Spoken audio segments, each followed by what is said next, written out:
Why do our nurturers and protectors shatter our trust and safety? Why do their relatives, neighbors, and partners enable this behavior? Why does nobody ever intervene to protect us when they see these concerning acts and behaviors? Let's explore these events by employing sociological and spiritual reasoning to speculate on the causes of these heartbreaking crimes. If you're triggered by this subject, feel free to watch my Kwasuka Sugela Storytime playlist instead. I'm your host, Ingwekazi Nokuthula. Leave a like and subscribe to support my love for storytelling. This is Our Mothers. Bag up. Don't be too close. Don't be too close. See? Pretty close. All pretty close. Open it up, ma'am. I did. Unroll the whole thing.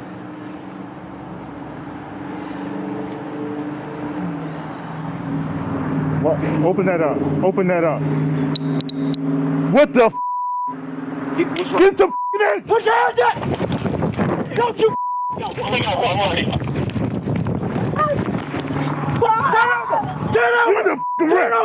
Turn over right now! You want the rest? Kwasuka Sugela, we are going to America. The story is set in Maryland. I think it's Baltimore. Bruh. On one particular evening, a policeman was just doing routine checks and they noticed a car speeding by. So they were exceeding the speed limit. The policeman then pulls the driver of the car over. Well, you know why I pulled you over? You know what the speed limit is? No. Okay. Speed limit is 35. Oh. And you was doing well over. Oh, I'm sorry. I swear I only thought I was going 40. When he pulls the driver over, there is a woman who is driving, a black woman. I need you to give me your license and your registration. Do they check registration in South Africa? I feel like they don't. It's relatively licensed. License. You could be driving imoto ikinsile and they never check that. He goes to check the license and the registration, and it turns out that the lady is driving without a valid license. At the same time, the car is also not registered. Playback vehicle requested not found or on file. So you don't have a driver license? No. Okay.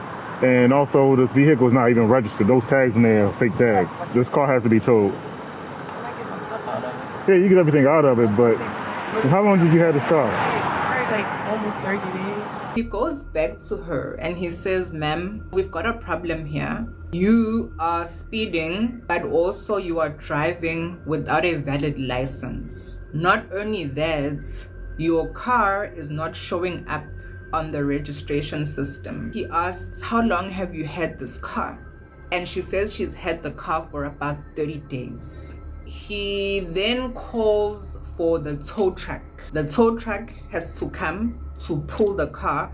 They have to impound the car up until she can prove who the car belongs to and she can fix her license. Then they release it back to her. While he's waiting for the tow truck, he goes to another police officer who was patrolling close by, who had also pulled up just to see, what's going on. And he says to the other policeman, there's something that smells funny in that car. I need you to check for me and let me know if you smell the same thing. Yeah, hold up a minute.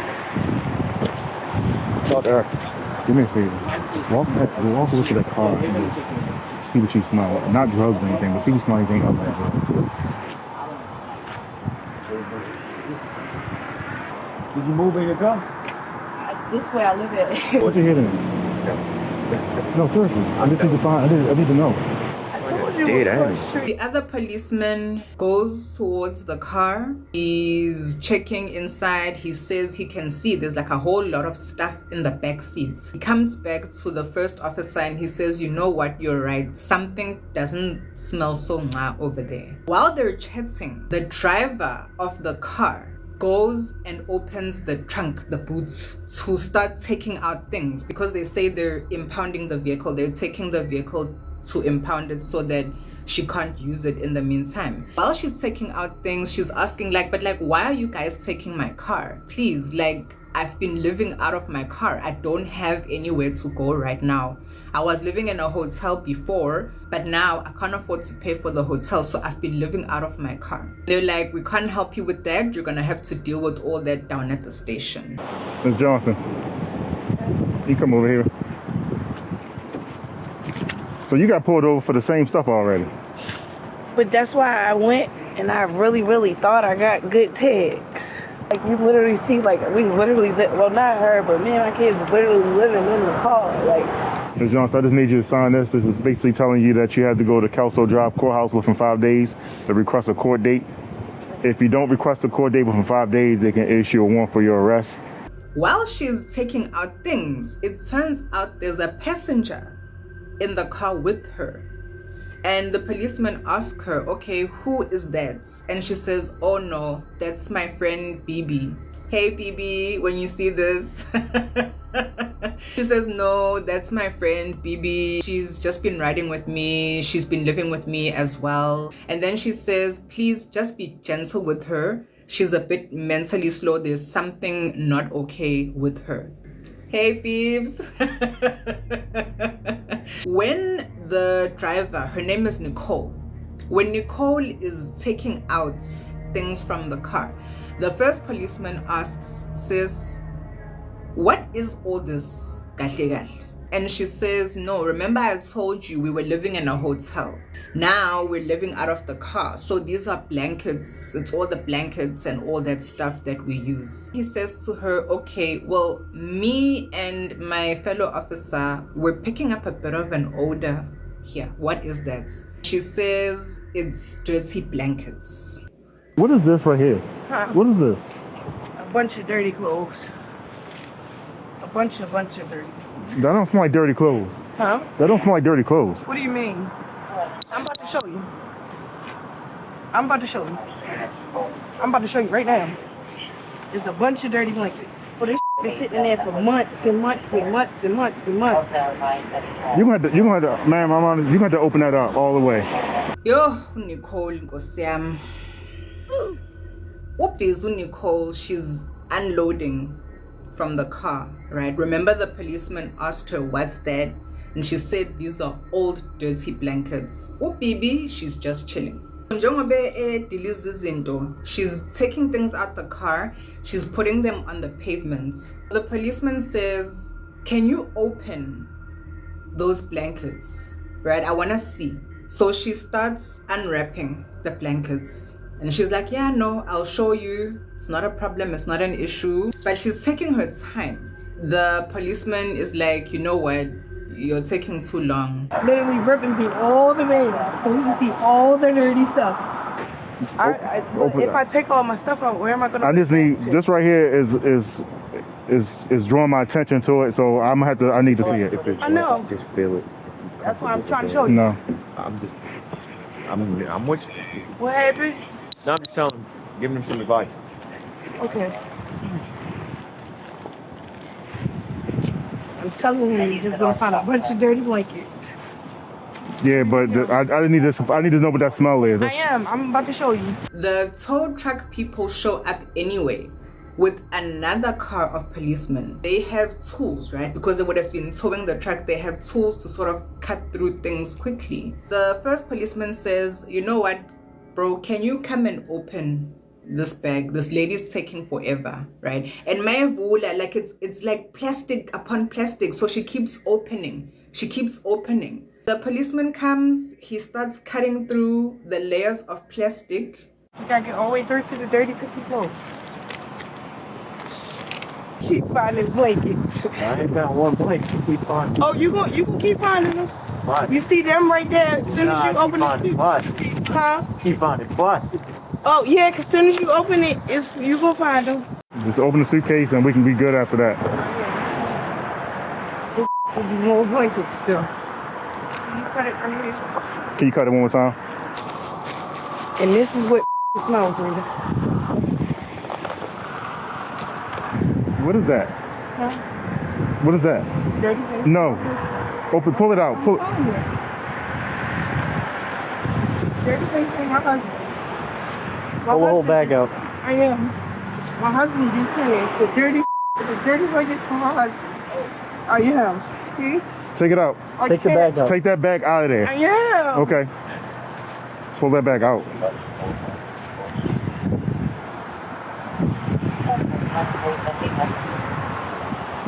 There you go. Open that bag up. Don't be too close.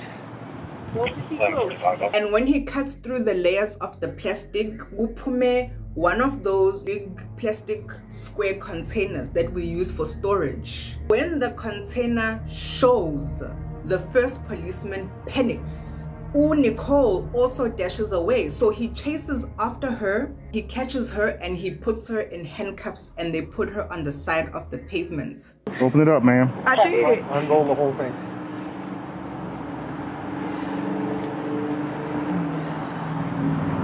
What? Open that up. Open that up.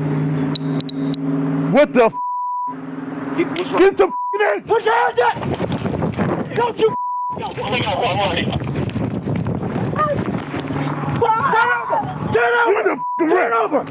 over right now! You want the rest? Then he calls for more backup. Whatever he's seen over there, it's terrified him. Nicole, while she's sitting on the pavement, big chats. She's just being problematic. Why are you guys this and that and this and a lot of things? And the police officers keep telling her, hey, for your own sake, be quiet. People usually do this when they've been caught doing something, so she's trying to distract them from the situation. Have her sit down. sit down? Sit down! I am. You're gonna sit here and we're gonna wait. Yes. We're gonna get to that point. But don't you say another word. Don't you say another word. I've told you multiple times to be quiet. I'm sorry. You ran from me, you made me chase you. I'm giving you a chance to rest and calm I down. know that was in there. Why would I'm I asking you, go through it? I'm asking you to just stop talking, that's it. When the policeman goes back to the place where they saw the scary thing, he says he doesn't want to look. He wants the other officers to look. When the other officers come to look, they are throwing up. They are praying. They are shook at what it is that they found. Put your mask on, mask up. We're under arrest. Gloves, everything. Everybody should have gloves and a mask on. Man, yo. What's in there, bro? It's a baby, yo. Come on. Please. Relax, bro. I need you to breathe. It's a that baby in that bag. Oh, what the Hey, you come back.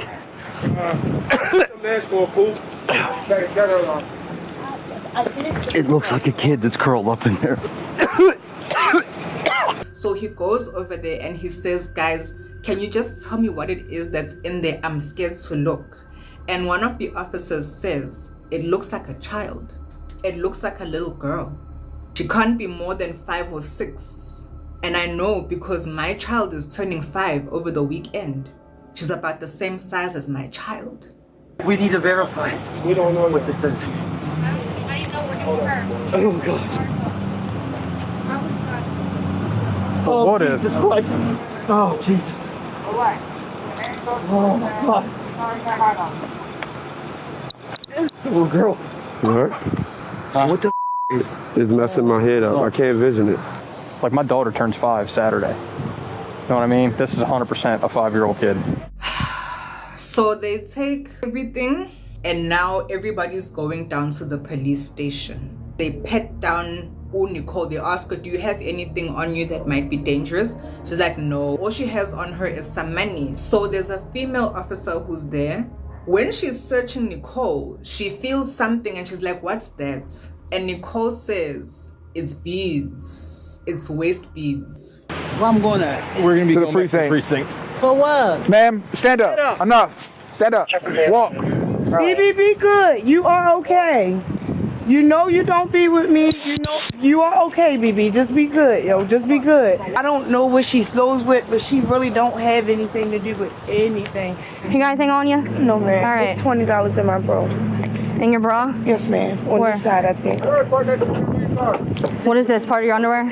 It's a bead chain. Part of your underwear? No, ma'am. It's like a waist bead. For what? You can rip it. Just rip it. Just pull it and rip it. Like, why are you right there? Yeah. Sorry, is it just a bead? Is it just a bead? Yes, ma'am. I want you guys to keep a pin in that. We're gonna chat about that later. So she says, no, you can just pull it off, like it's okay, type of vibe. They take her down to the station. Let's start with Bibi at the station. So they ask Bibi, like, what's your story, why you're here? Bibi's being difficult. Why am I here? I wanna go home. I wanna make a phone call. She's clearly showing she's not someone who's okay. They ask her name. She says her name. I forgot what she says her name is, but her surname is Chabola. I already knew. I actually guessed before everything. I was like, these ladies are giving me Haitian energy. They're not giving me full-on American energy. So Bibi then says something's wrong with her knee. She wants to go to the hospital. They tell her if she wants to go to the hospital, they're gonna have to take her in handcuffs and shackles. So like those big chains that they use to transport prisoners. And then she decides, okay, you know what? It's cool. Like, I'll chill. You're gonna be here for a while. Is what it is. 77018. Sorry. So what's my right? So you just gonna lock somebody up with no right? Ma'am. You know my right? Ma'am.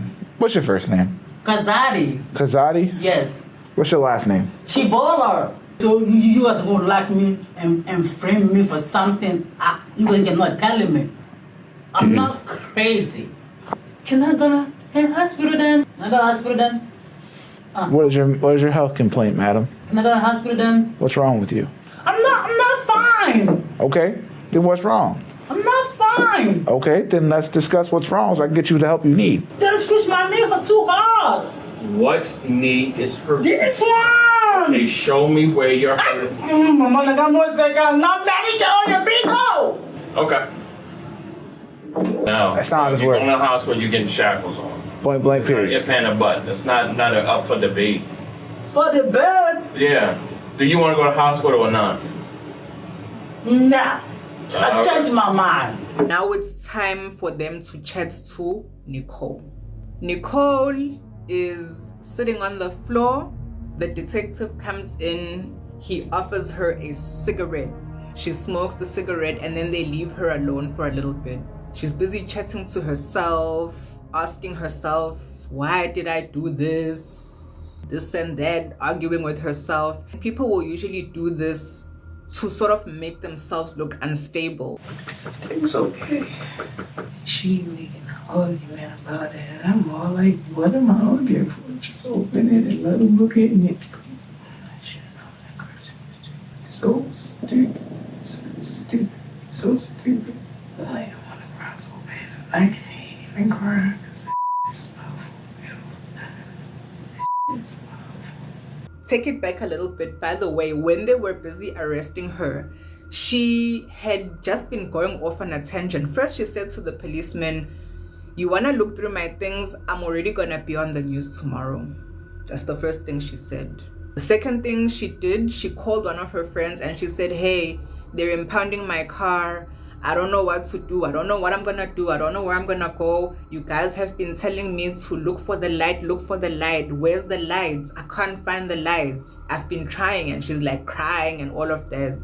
So we're back at the station. The detective comes in and says, okay, Nicole, we have opened up those suitcases and those containers that were in your vehicle. You know what we found, right?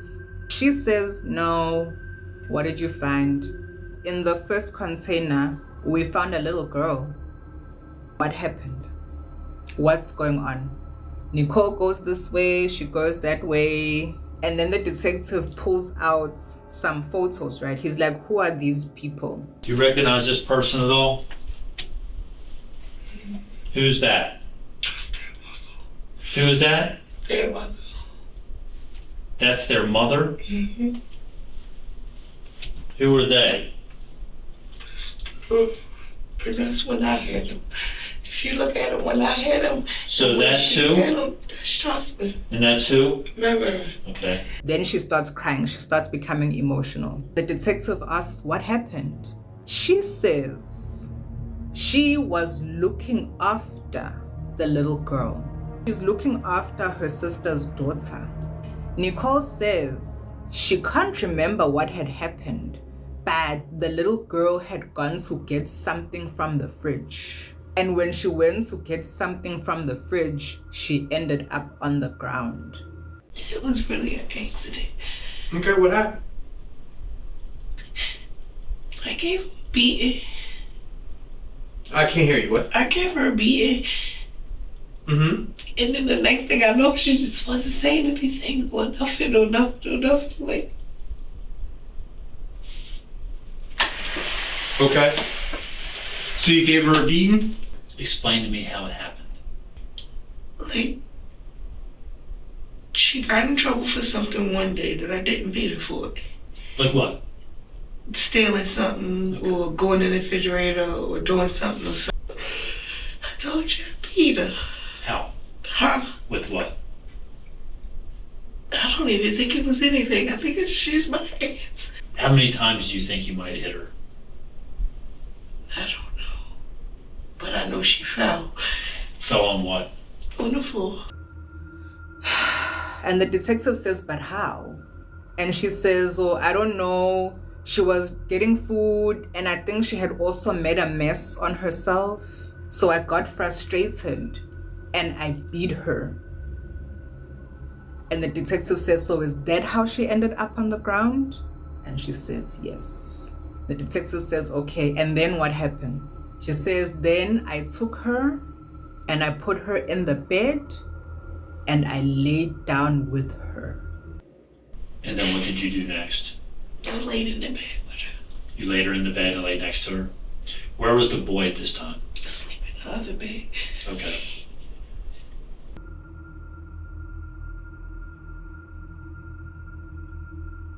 Then the detective says, okay, so you've told me about the little girl. What about the little boy? So Nicole goes, you mean both? And the detective says, yes, both. So in Nicole's mind, they're not going to look through everything. They're not going to find everything that's in there. There's 2 children, both in those storage containers. And the detective asks, what happened with the little boy? We found him with all kinds of lacerations, injuries on his legs and arms. Nicole, what did you do to this little boy? She says she can't remember again, but he was doing something. He was running around. She kicked him. And the detective goes, okay, you kicked him, and then I kicked him, and then he said to me, Auntie, please put me in the chair. And then I put him in the chair, and then when I went over there to see what was going on, he was not breathing anymore. Help me explain the other child. What happened? So he was still with you when the girl's now in the suitcase, in the car. I don't know. Like, I honestly don't know, because it was like 1 minute we was playing, and then 1 minute it was just like, we were playing, like we was playing. I think something hit him in the leg. Yeah, but that wouldn't cause him to die. Well, why would he die though? I thought it was like a main artery or something. Okay, well explain that to me. Yeah, what happened? I don't know, but then I know I saw him bleeding Mm-hmm. in his leg. Where at on his leg? Inside of his left thigh? Yeah, but I did like... Was the blood dripping? Was it... What caused the boy's injury with the blood in his thigh? I can't remember what exactly he was playing with. And I think I yelled it. I think I swung on him for playing with it. But I can't remember what... Is there a chance you hit him afterwards and swung on him? Yeah, because he was playing with something. I didn't see the thing I told you I didn't see the thing that was in his leg until it was like... It was just like... And what was it? I never even looked at it. I never even took his pants off. I just seen the blood. And I yelled at him like... Well, I didn't yell at him when I seen the blood. I yelled at him like I don't even remember what it was. So the last thing he said? He said, can I lay him down? Can you lay him down? Yes, because he was sitting up in the chair. And he said, oh, nigga, can you lay me down? And I said, yeah, honey. And I went to smoke, and I turned back around, and it was like, stay. And he would not answer me. So the detective says, okay, when did these things happen? She comes up with the timeline. She says it was about a month or two ago. The detective says, so then what are you telling these children's parents? And Nicole says they don't know what happened. It turns out, by the way, the children's mom was still sending money for her to look after these kids. Nicole was already saying, no, she wasn't sending money. She wasn't checking on these kids. When she brought these kids to me, these kids were malnourished. They were skinny. They were struggling. I did a better job with these kids than she did. When you look at them when she had them and when I had them, you probably got this picture off her page, but it definitely came from mine. Okay. Because if you look at them when she had them, they were very not taken care of. If you look at them when I had them, they were very well taken care of. She didn't do to him what happened to him. Yeah, but okay, so she's a better person for leaving them then. In any kind of predicament. Like, she knew the predicament wasn't okay. She thought you were going to take care of him, I guess. I never told her I was going to. I never asked her to. Only for the detectives to then come back and say, no, but we went through your phone, sweetie. This lady's been checking on her kids constantly, worried, sending you money, asking what happened, what's going on with the kids. The detective also goes on to say, when we found these kids look 2 to 3 years younger than they are because they passed away from a lack of nutrition. They're malnourished. Me and that mom. The girl was, according to your timeline, about 6 years old when this happened? Yes. And she only weighed 18 pounds. You think that's after all of this? Because they were not tiny. Like, you see them in the pictures that y'all printed out are the pictures that I took. And then the boy was only 21 pounds. I don't see how, because they ate all the time. They ate all the time. They ate everything. So maybe, is that maybe a contributing factor here? No, I didn't. If some kind of trauma happened, would it be made worse? Yeah, I didn't starve them, though. I didn't starve them. She says, no, these kids were always eating. These kids were always eating. They were always dashing to the fridge. They were very healthy. When I got these kids, they were very skinny. I fattened these kids up. The detective goes, no, you didn't. No, you didn't. So he tells the specific weight of what the kids were when they passed away. And he says, according to the coroner, this means that these kids were severely malnourished when they passed away, which explains why the little girl was probably going to the fridge.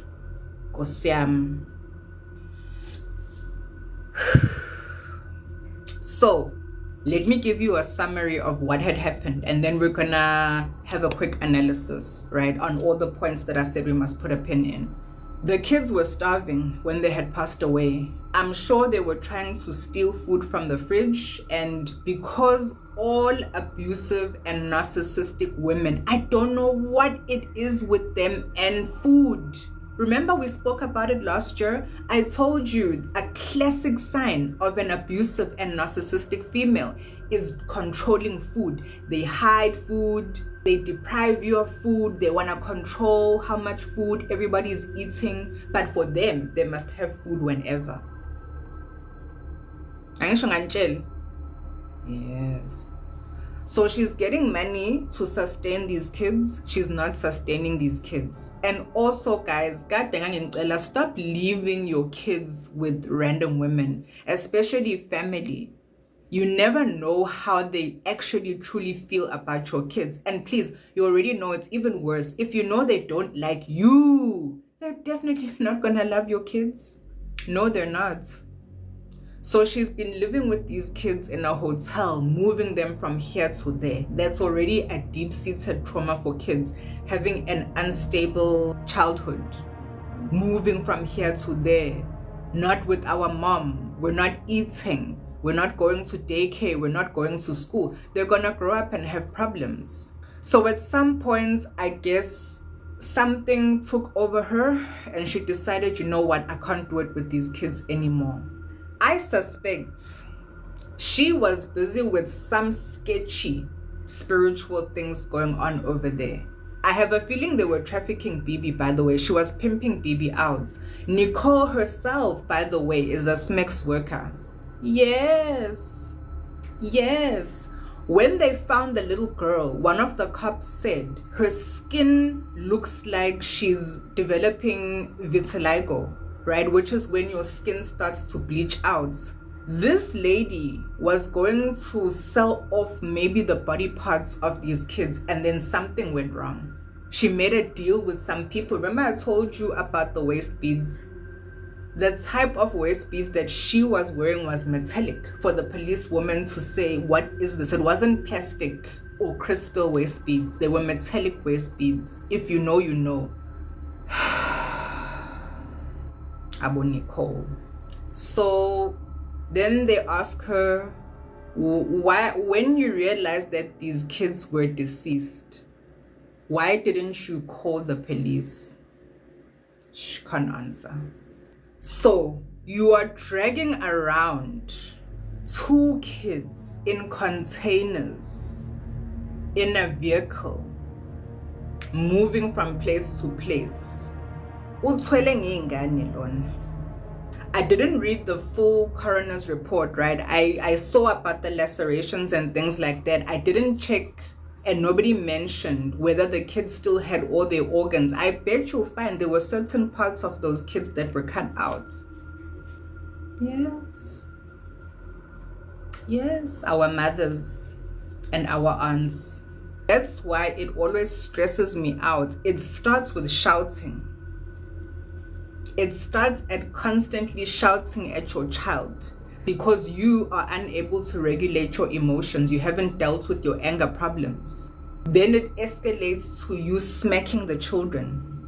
The next thing you know, you are beating these kids about the head. You are beating these kids with belts. Next thing you know, you are making these kids unconscious. They didn't pass away immediately. No, they didn't. There were things she was doing to those kids to check how much can they take up until it reached a high point. It's the same as a shoplifter. You don't get caught shoplifting the first time. You don't just unalive a kid the first time. I forgot to mention, by the way, Kosiam, the smell on Nicole was so bad that the policemen were still vomiting and retching, so they had to move them to a different facility for processing, to take the fingerprints and to take the mug shots and to do all that. They tried air freshener, they tried cleaning the desk. The smell just wouldn't go away. And the policemen say the smell from the car and the smell that was on Nicole was not the same. Let me check comments. Yes, so Bibi, thank you for reminding me. Bibi actually turned out to be innocent in the whole thing, right? She had nothing to do with anything. If you hear noise, it's the storm outside Jalo. So they called Bibi's mom. She came to pick her up and she took her home. The only guilty party was Nicole. The case is from 2022. It's only gaining traction now because the body cam footage from the policeman was recently made public. Yes, so please don't get me wrong. You know I'm a huge fan of waist beads, hence I specified plastic waist beads, crystal waist beads with charms. Once you go into metallic waist beads, if you're from the Caribbean, you know, we don't have enough time to get into it today. That means you belong to somebody or something. That's why she was smelling different to the smell that was being picked up in the car. Yes, she's a sex worker, but it wasn't that type of smell. It's that type of smell that it doesn't go away. You can bath a billion times, put on perfume and fragrance, it's never gonna go away. When you're rotting from the inside. Remember, she also said when the cops found her, she's like, she's been looking for the lights. She can't find the lights. Ooh, not 100,000 likes. Woo! Siyathokoza. I'm not asking for any gifts today. If you can just send me hot meals, join my teams, popular votes, nama team bracelets, standard procedure. Do you understand what it takes to beat a child until a child stops breathing? Granted, already these kids were way smaller for their age. Remember the other policeman had said this girl looks like she's about 5 or 6. The girl was 8. That's how malnourished she was. She looked like a 5-year-old.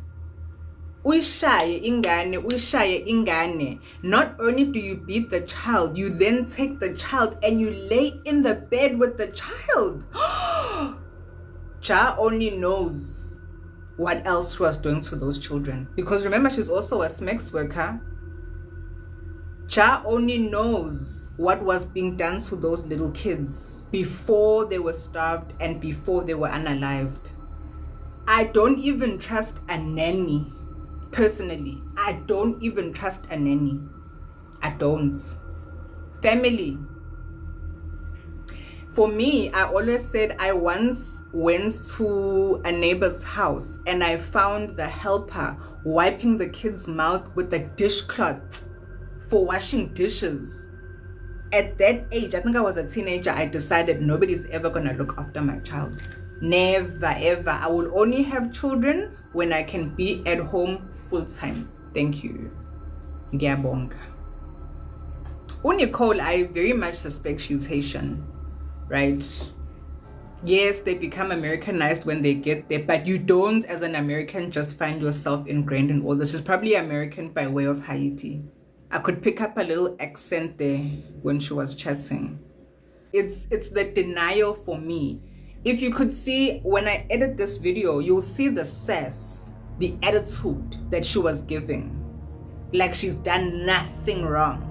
The audacity for you to think the cops are too dumb to find the second container. Like, what level of delusional must you be? Oh, it makes me so upset, shame. My gran hid food all the time. That one needs a whole life on its own. Let me give you guys a quick side quest. I was once called to come home after I had moved out. I ran away and I went to stay with another relative. I was called to come home because 2 grown women were fighting. 2 grown women were fighting, both of them with more than 3 children. The one auntie had 3 children, the other auntie had 4 children. They are fighting because the one auntie has a cabinet where she hides food for her children, and she found one of the other auntie's children opening the cabinet. They are boxing each other on the bed over food.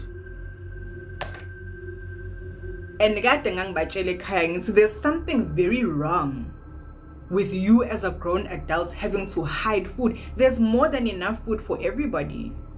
The same auntie who had issues, by the way, when I started working, I did groceries from Woolies. She said to me, "Oh, sisi, yazi ukube you wanginikeza le mali ngaye Shoprite." Translation, you should have just given me the money to go to a cheaper supermarket instead of buying from an expensive supermarket. No, thank you. No, thank you for changing our lives. We've never had such high quality food before. No. No, how dare you be able to afford better groceries than I can?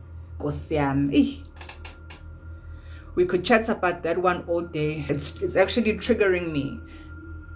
Bonus round. The woman I lived with, it's the 2 of us in the whole house, Sana. I go to work every day. That's when I was working as a nail technician and starting my spiritual supply shop. So every day I come back with food. And I cook. Then there came a time where things slowed down and I couldn't afford to bring food back anymore. She never cooked a single day, mind you, up until I left.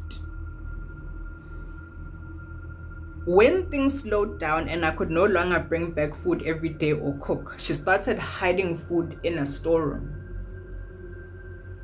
So I asked her, I said, hey, why is it that it's just the two of us and you're hiding food? But when you go to your relatives, you take bags and bags of groceries and you say to them, do with it what you will. She said to me, it's to control the food. Women who don't know how to control and regulate themselves almost always will enforce that control on the people around them, the people that they're supposed to care for, through food. If they can't do it through money, food is always the default. They're usually bad with their finances as well, no matter how much money they have. I could spend all day going through that. Subscribers, soon we're gonna be psychoanalyzing the Kardashians. Yes, one by one. Kibabata one by one. That's the other part that pisses me all the way off. The neighbors in the hotels said when they gave statements, yes, we would hear her speaking profanely to the kids, shouting at the kids. We would hear the kids crying. How many of them called the police? 0. How many of them came over to say, hey, what are you doing? 0. That's the problem we have as a community and as a society. Hence, when I told that story about my neighbor, a whole building full of adults, nobody says anything. Nobody does anything. Next thing, the police come, the girl was actually bleeding. It took me, a South African, in the process to say something. Can you imagine what would have happened to that girl? Never mind when it's children. Never mind when it's children. Nobody ever does or says anything until it's too late. Everybody always knows when somebody's being abused in your family. They all know. They all just watch. They're all complicit. They're all part of it.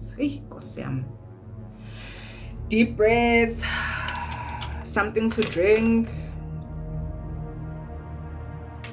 Anyway, I'm coming home so I can get started on this book. My daughter is my shadow. She goes everywhere I go. Please, your daughter, your son, your anybody. People are filthy out here. Woo! Highly narcissistic.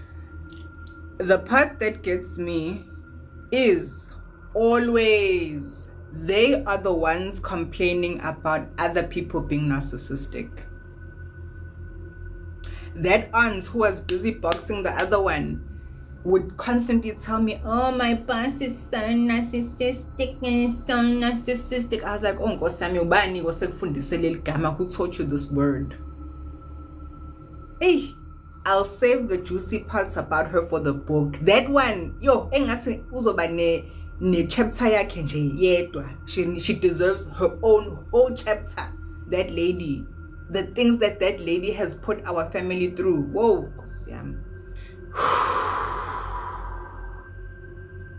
ooh, while we're here, please, story time is up on YouTube.